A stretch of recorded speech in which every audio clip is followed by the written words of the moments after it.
What is up, you guys? It is your boy Phoenix Brenton here. In today's video, we are going to be talking about season 1 of Squid Games.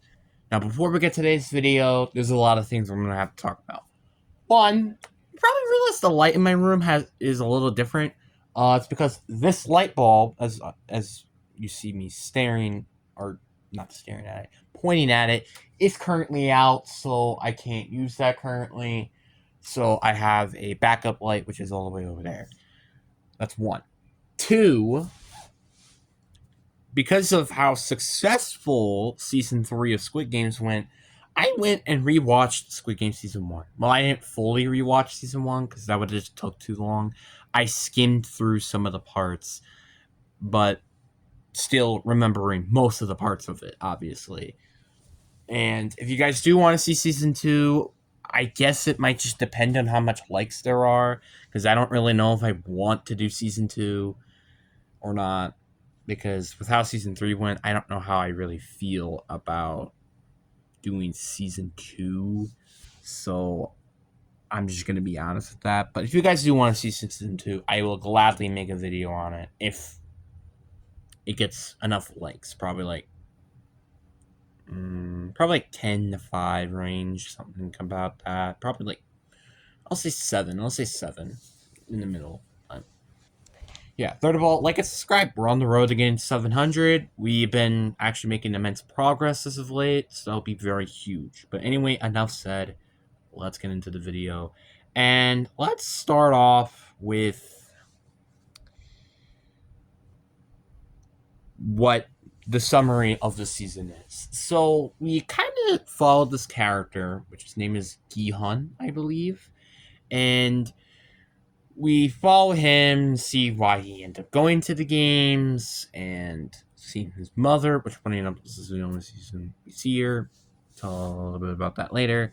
See the games, see the men, but then he comes back and plays the games and wins. That's the best way I could summarize it. But obviously, it's off just in detail of that. And I'm not going to give you any other stuff. But again, spoilers are obviously ahead. Obviously, I'm assuming most of you guys have already watched it. And I'm sorry about that summary, but spoilers are ahead now. So just let you guys know that ahead of time. But I'm going to be honest. I don't know if this is my favorite season or not. Because, again, season 2, I haven't watched it.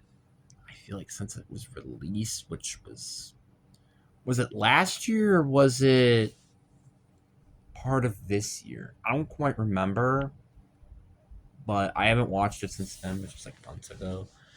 But this season is very.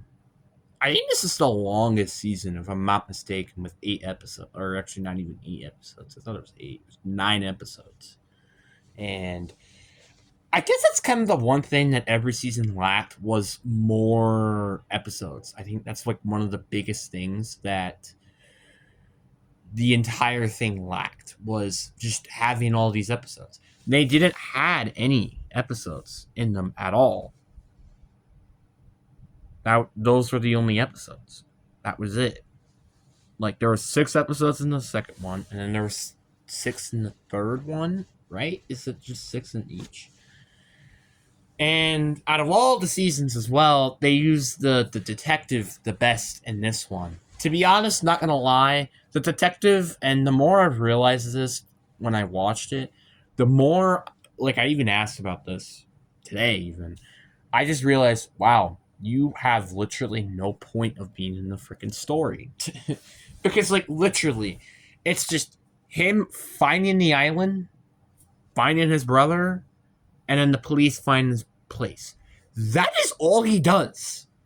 If you could just, like, literally, they could have just taken that out entirely with, like, these people that Gi-hun haven't found in season 2, for example. They could have just put it in that plot line, but no, they didn't. It's so stupid to me that like the more I realized, the more that he's just not very that useful. And I don't think I remember saying this during season 3, but for the love of God, he sucks. So yeah, and I guess I may add a couple other things for season 3 as well, just in case if I didn't mention it in my previous video, because I think there were a couple things I did not mention, but we'll get to that point later, which is probably going to be like maybe like the final 5 minutes, probably 5 minutes of it. If not, then probably a little bit earlier. But anyway, so we realize that this character is in debt because I actually don't remember why. But he's in debt, he needs money, and otherwise his eye and his kidney are all going to just disappear. So that's obviously why he joined the games. And he was like, what, 600 million won in debt? I think it's something around that range. And then we realized that his brother was also in the games with, I think, $6 billion in debt. So that's a lot of money. We also find some of these cool characters, like player 196, I think was his number. I think his name is Ali. Then you have player 101. Then you have player 67. Player 213, a crazy woman, as I'm probably going to just be calling her. And the girl that looks like Gwen Stacy. To some extent. And then obviously one of the VIPs, which I'll talk about that later. Those are kind of, and the doctor is also very important. But let's just go section by section through each episode. So the first actually, I'll just go through the games. So red light, green light, everything. We realize, this is a place for games for kids, and we're gonna get a crap ton of money when we do these games. But they didn't realize you die. You die if you don't if you get eliminated. You just die, and a lot of people died at the start, and that was about it. They would try to get a vote off at the end, ended up being successful, so they got kicked out, but stuck in their miserable lives. Majority of the people did end up coming back from the people that end up not wanting to come, which there was like, I think 40 something amount of people that didn't end up coming back out of like 200. So that's like, I think around like 1/6 of the people that came back. So that's this anyway. Why can I not speak today? Whatever. Then we get to the next game, which is the cookie game, which is a game where you carve up a shape, which is super iconic. And there is the triangle, which is the easiest, circle, which I think is the second easiest, the star, and the umbrella, which the umbrella is the hardest one. Like, at first, you would figure the umbrella isn't the hardest because you would figure it's just carving. Like, if I had think of an umbrella, I think of it like this, and it's straight.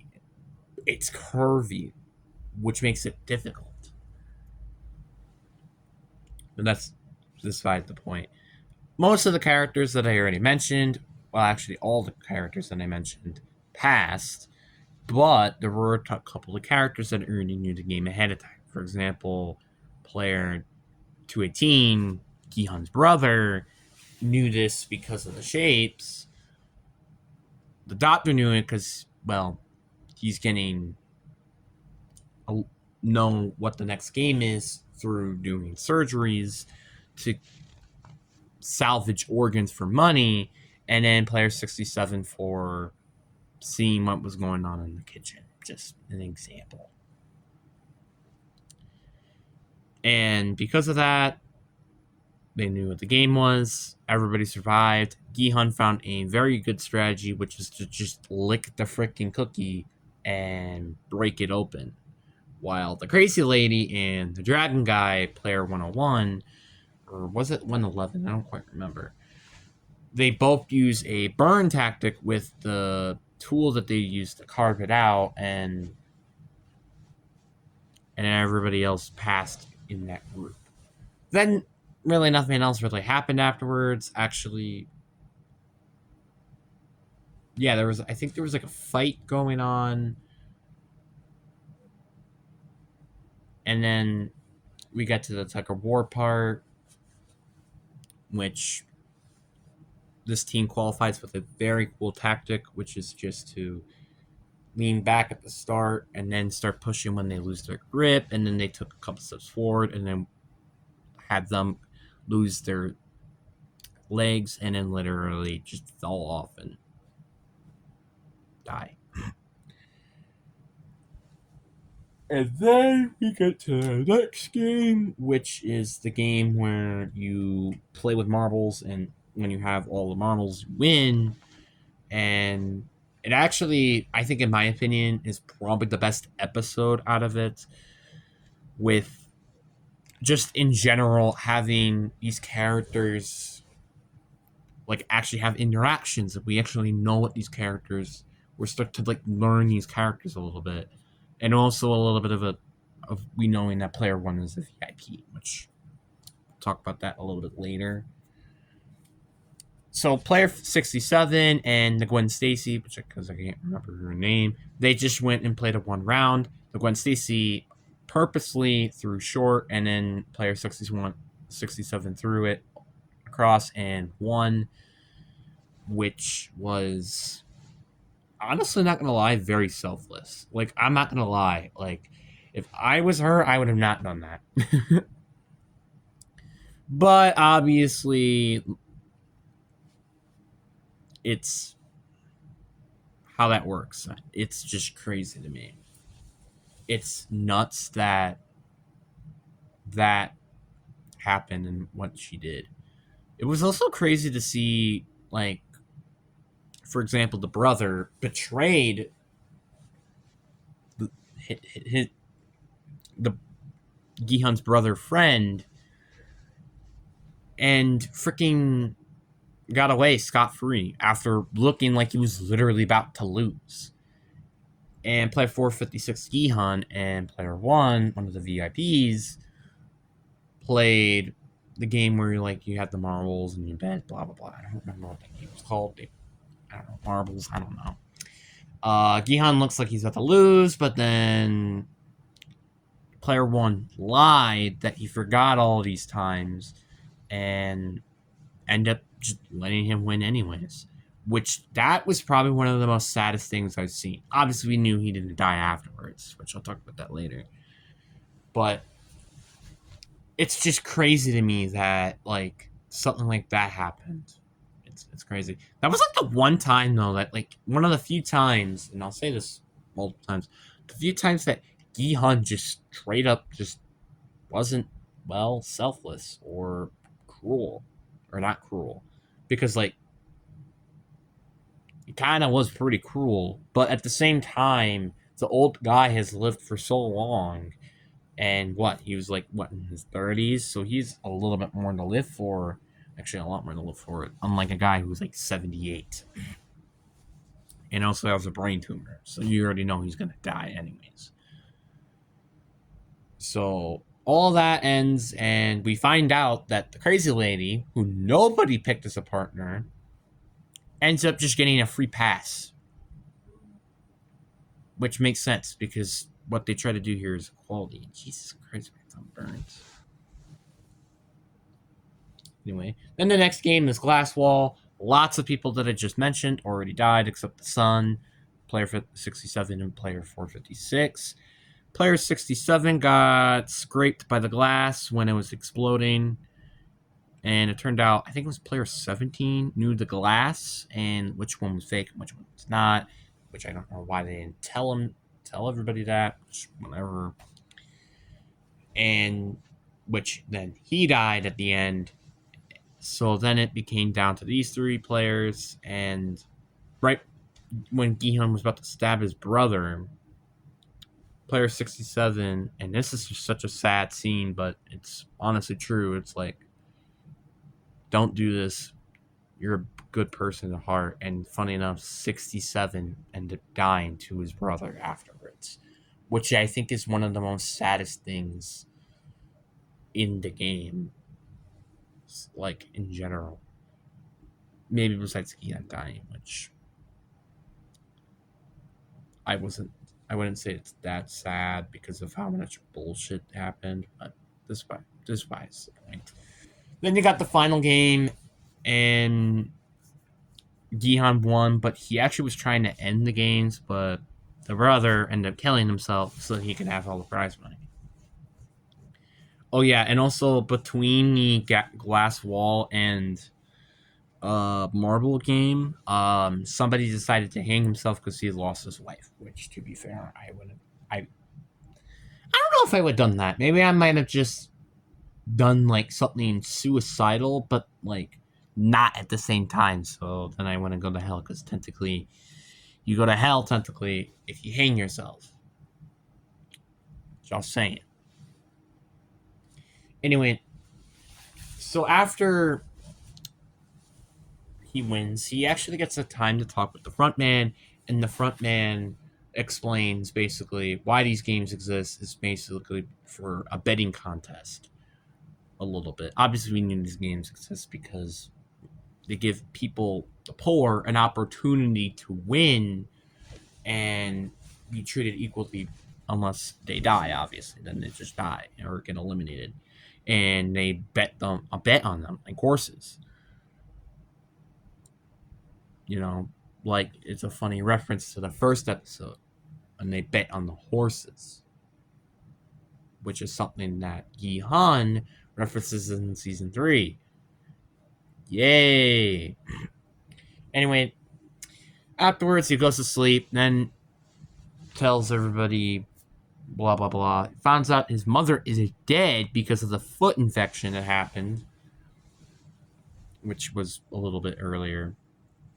And find player 67's brother, gave it to the one who cuts fish lady, give her part of the money, and then we fast forward a year. He's about to go on an airplane to see your daughter, but then he sees the salesman, and then it kind of just cuts there right when he's at the airport. It's kind of crazy to me how this season is easily had the most games out of a season. Easily. And I still think it's kind of stupid that this game, like, it just kind of wasn't that interesting, kind of, to some extent. The one thing that I wished that a lot of the seasons definitely didn't do right is to kind of explain these characters a little bit more. Like, for example, season 2, obviously, like I just said before, obviously I understand season 2 should have really been part of season 3. I'm gonna be honest with you. The fact that season 2 and 3 are both like not the same season is kind of stupid to me. Like, you actually probably could have cut some stuff in these episodes and stuff, and you could have just shoved it into one season, and then we could have had another season, which could have been the final. You kind of can get the point. Like, it's kind of stupid to me how season 2 and season 3 are not the same season. God, it pisses me off that season 3 is the final season because it's easily the worst one. And if not disappointing. But season 1 is very good. For example, I like the details. The details, like for example, the coin, which I don't feel like a lot of people are going to talk about this, but the coin had all the shapes of the Squid characters. The circle, which was the coin itself, the triangle, which was one side of the coin, and square was the other side of the coin. And funny enough, Squid Game, which is literally what the game is called, and these games are called, is the final game, which I think is really funny. I wish that was the final game, though, for season 3, which it turned it out not to. It just turned out to just be a different type of Squid Game, which is stupid, but whatever. And that's kind of about it.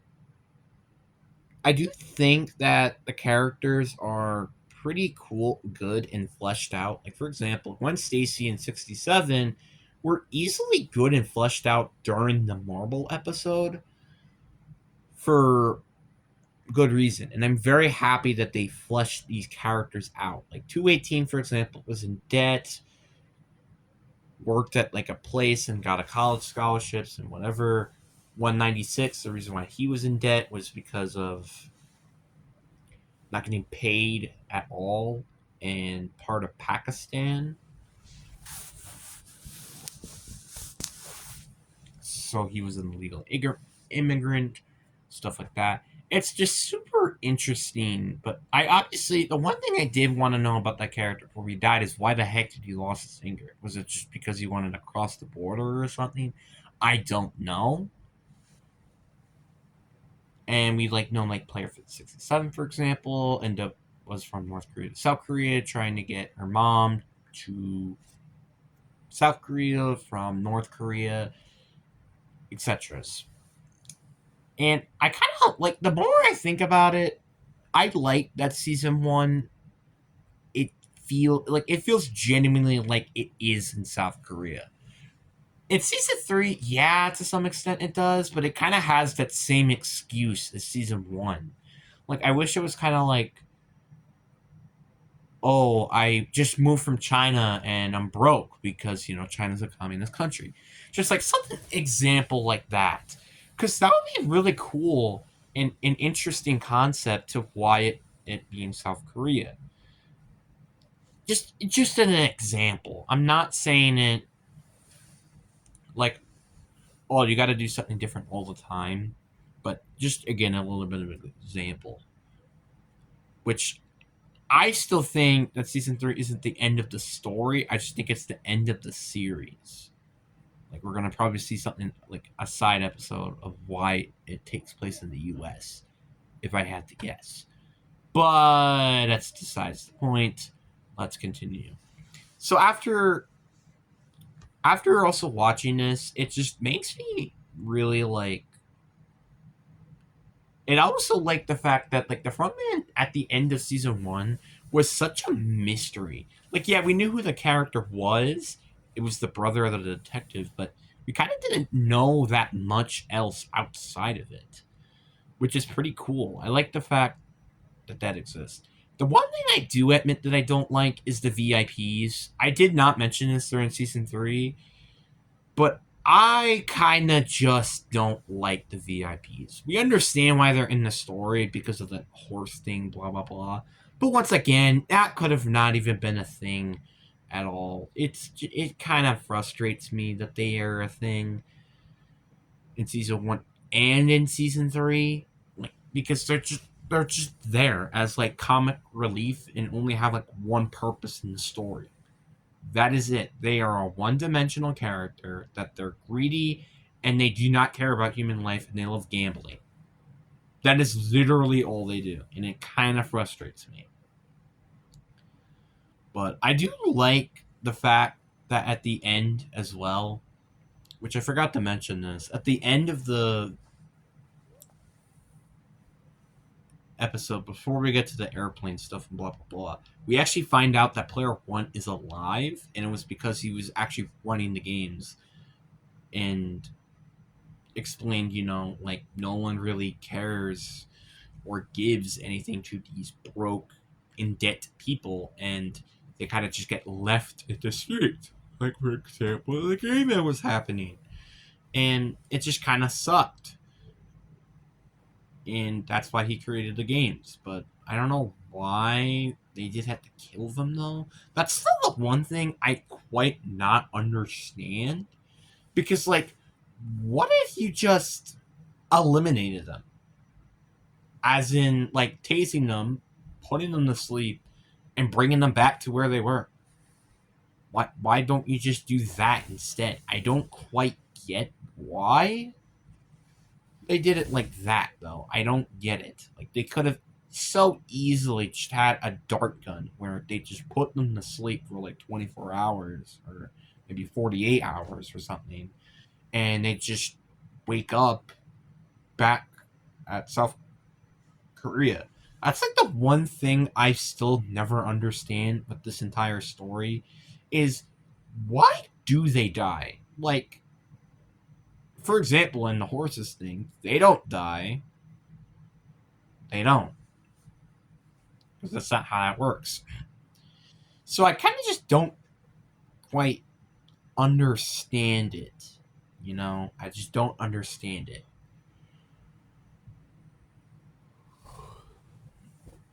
But I do really like how they kind of tie things with season two, with season one.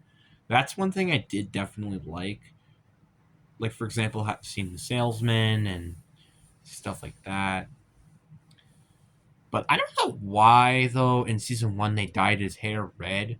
Like, for example, in season two, we just don't see his hair dyed red. It is back to the black. Literally, his hair is dyed red for like a couple of seconds, and then it's just black again.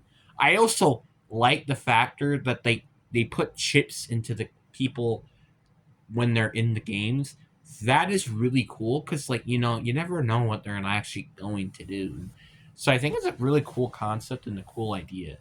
I like some of these just cool details every now and then. It's just really nice and kind of makes this actually flow.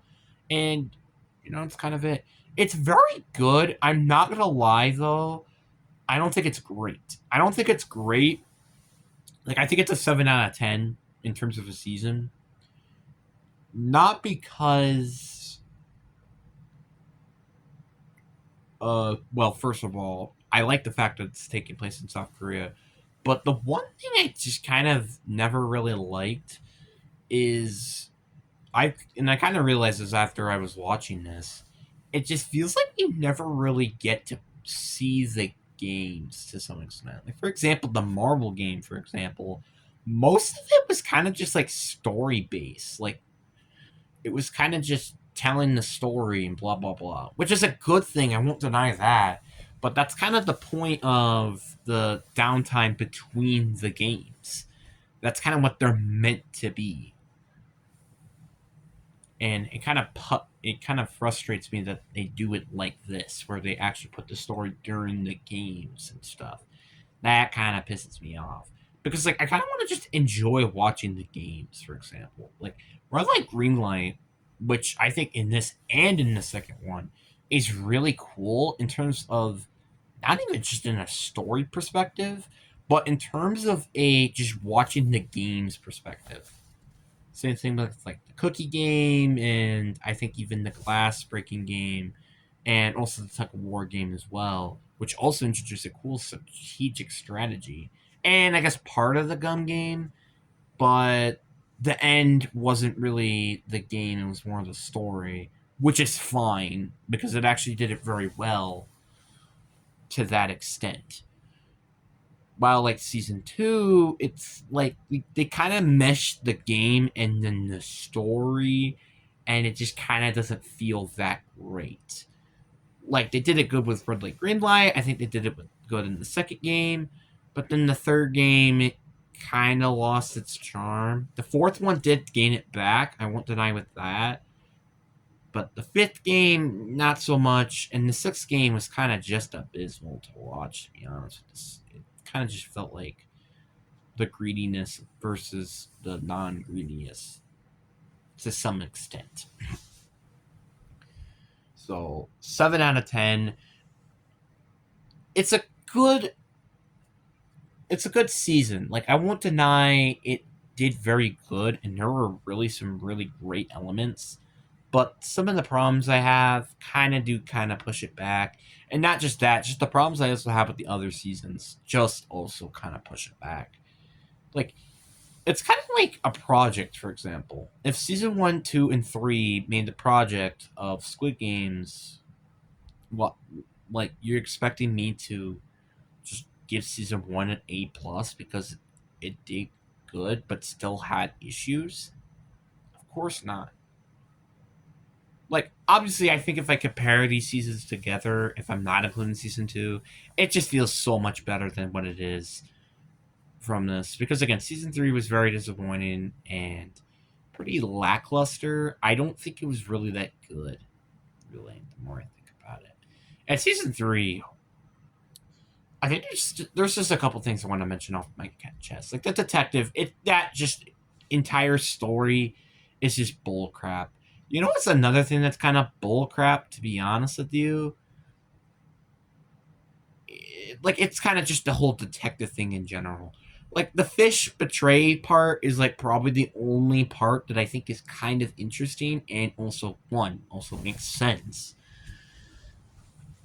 But like I just straight up don't care about anybody. And we don't really know much about everybody else as well. Like, we don't really know that much about them, which obviously I don't know if it's just because I just don't remember, but it's like they're just hired to help destroy the place, which just went completely backfired. But the one thing I will mention, it's how do they know that he had a thing, the gum, he had a tooth put in which had a tracker in it. How do they know that the tracker was even in that tooth? Like, I don't know how they knew that. That's really, really bizarre, and I kind of wish that they knew that. Obviously, that was more of a season 2 thing, but then it kind of just broke the purpose of season 3. Like, not gonna lie, the detective could have just gotten shot and killed, and literally the story almost would not change, like, at all. Like, you could have just had the police randomly found the island once when someone told them, like, for example, maybe one of the people that Gihun hired, and just found the island, and there you go. You kind of get the point. It's just like the detective just kind of didn't have any really real purpose to the story at all. And the captain was kind of the only character I was at least somewhat interested in. And season 3, it was so bad with those guys. Jesus Christ. Like, what the hell? And like, I love the fact that the detective finally meets the front man and he just says, why? Twice. And then that's it. Why? Like, tell me, why are you just saying that? It kind of pisses me off. I'm just gonna be honest. Simple as that. I'm kind of just tired of some of this like lazy writing that season 3 had. I hope that they do make another version of Squid Games, but in America, but also have better writing because for the love of God, season 3 just felt kind of rushed, to be honest with you. Season 3 just felt very rushed, but this is my opinion. You don't have to tell me that it's rushed. I mean, hell, you could just tell me it was good and whatever. Like, I remember, and I was reading some of the comments, and I think I might just. No, I don't think I can pull it up on my PlayStation. But I, like, well, obviously, I have people comment, like, you should do the first season, you should do all the seasons, which I'm not gonna do season 2 unless I get enough likes in this video, and I guess the other video, because I haven't watched how much it has yet. But I think there was like one comment like, I wish Gihun didn't die, or I think the Gihun part kind of sucked. Which, to be fair, it just sucked all around. Like, not only that you could have just thrown that body off, and you guys all could have had the money, but also just the fact that you guys could have pressed a button at that moment, and literally everything could have just been prevented. It's just, it's so lazy writing. It kind of, it just doesn't defeat the purpose of it. And the one thing I kind of forgot to mention, which I've started to realize is a bit of an issue, is the old woman just hanged herself.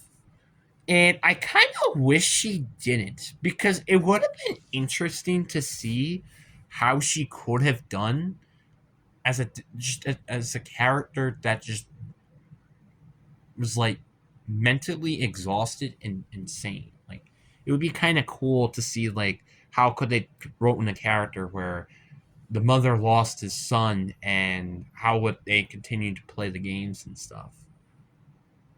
Kind of how like Gihun continued playing the games after everybody died at the end of season 2.